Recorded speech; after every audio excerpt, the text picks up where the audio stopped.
Hello everyone, today I'm here with the mid-year book Freakout tag, which has been out for a very long time. I will try to put the creator in the description below, but let's get started. I'm not sure if the first question that I'm going to say is actually the officially part of it, but I'm going to say it anyway. So it's how many books have you read so far this year? And for me that is 24. I would have liked it to be more, but like I said many times before, my job was taking a hell of a lot of my time and effort and energy, so I couldn't concentrate on the books, didn't have the time or energy, so there we go. Hopefully the second half will be much better. Best book of the year so far is Where the Crawdads Sing by Delia Owens. Fell in love with this book so much, especially for the descriptions, for the plot, for the main character. Absolutely loved it. It was beautiful, unpredictable in places, and just cozy. I could not stop reading it. I kept thinking about it, and whenever I put it down. This one is short is like historical fiction with dual timeline and a bit of a mystery story. So beautiful, absolutely stunning book. Best sequel, that one nearly became my favorite book of the year, but I've chosen this one for the sequel. So these two books are literally the same. Maybe I like this one a bit more, but it's Before the Coffee Gets Cold, Tales from the Cafe by Toshi Kawaguchi, which is the sequel to Before the Coffee Gets Cold. Absolutely beautiful again. Amazing story, amazing atmosphere. Just, it takes so much. Oh, I love these books so much. They are just beautiful. Set in a Japanese cafe in which you can travel back in time. There are different rules, but the main rule is you have to return before the coffee gets cold. Absolutely beautiful stories. The stories that are in the book are heartbreaking, heartwarming, absolutely beautiful. Absolutely love these books. New release you haven't read yet but really want to is Project Hail Mary by Ware, the author of The Martian, another sci-fi story set in space in which our main character is on a ship. He's woken up among the dead crew members, and now he needs to remember why he is there, what he's doing, because what he does depends, humanity depends on him, essentially. There are a few releases that I would like to read, but I've chosen this one because this one is the most like exciting one for me, I guess, because if it's anything like The Martian, I'm gonna really enjoy it. So I do have really high hopes for this one, and it's just also a little bit different, like out of my comfort zone slightly. So there we go. Your most anticipated release for the second half of the year. For that one I haven't really checked many new releases for the second half of the year, but the one that I know for sure is Empire of the Vampire by J. Kristoff. I love vampire stories, and this one just sounds like an epic fantasy with vampires. I'm really looking forward to that one. I have pre-ordered it already, so I know it's coming out in September. Can't wait. Biggest disappointment, Frankenstein by Mary Shelley. A classic book that I thought I would at least like, but it was genuinely a massive disappointment because the story wasn't really what I expected. It was super depressing. The beginning was boring because it had nothing to do with the story whatsoever. So just in general did not like this book, and it was just a dreadful thing to read for me, at least. I know it's a classic book. I appreciate the storyline, but the actual book, the actual execution of the book is just not for me. I did not enjoy it at all. Biggest surprise, The Silent Patient by Alex Michaelides. This one is a thriller, and I really loved it. I don't normally love thrillers that much, but this one was definitely the biggest surprise. I couldn't put it down.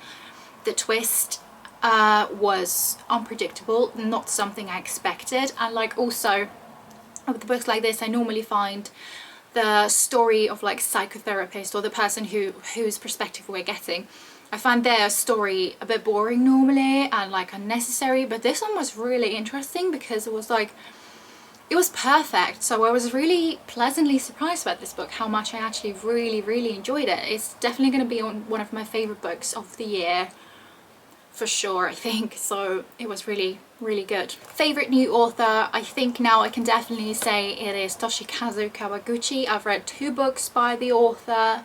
I think there's the third one coming, and I think also if ever this author writes anything else that will be translated into English, I will absolutely devour it anyway. It doesn't matter what it's about, because the writing style, the atmosphere of these books at least, is beautiful. So I think I can trust this author to do anything.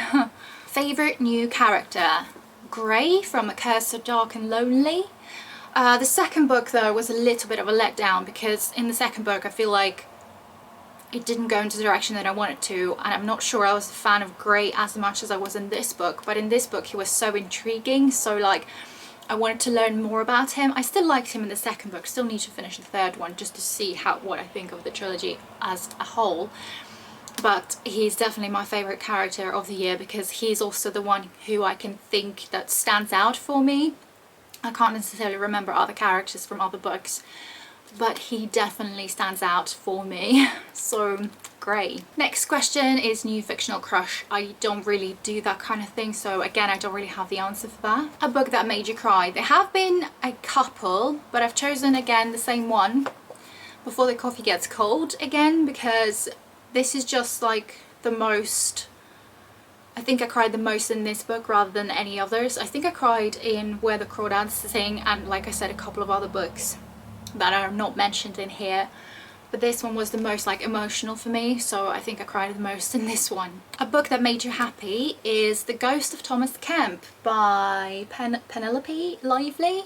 This one again kind of took me by surprise, because it is a middle grade ghost story essentially, but surprisingly it did make me happy, because it was a beautiful, like, it's a joyful book. I think it's one of those kind of old-fashioned books which I do enjoy, so to me it was also a little bit nostalgic, cozy, and the main character, the boy, his imagination was quite something. So the way he was talking about some things, the way his imagination was going and how he was seeing things, just made me smile all the time and made me happy. So this book in general I think did make me happy. It's not exactly like a happy book, I wouldn't say.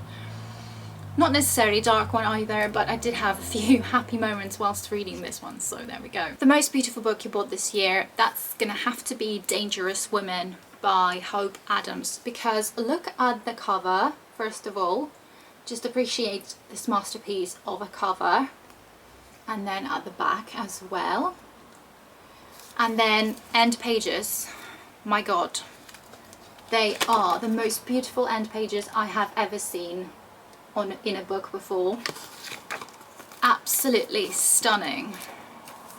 So no doubts to this one, this is the masterpiece that I now own on my bookshelf, and I do genuinely think this is the prettiest, the most beautiful cover I own, especially with the end pages.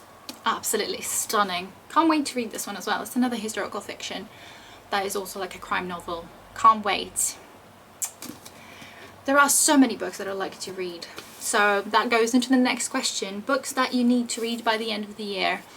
The ones that I want to read. I don't need to read any of them, just the ones that I would like to read, and that's all of the books that are on my TBR, which is obviously not going to be possible to read them by the end of the year, but I'm going to try and do my best. So yeah, that is the tag. I'm not going to tag anybody, because I think people do it kind of in their own time, if they want to, if they don't want to, and I think a lot of people have done this tag anyway. I'm kind of late as usual. But yeah, I hope you enjoyed this tag, and if you did, please like and subscribe if you haven't already, and I will see you in the next video. Thank you for watching. Bye!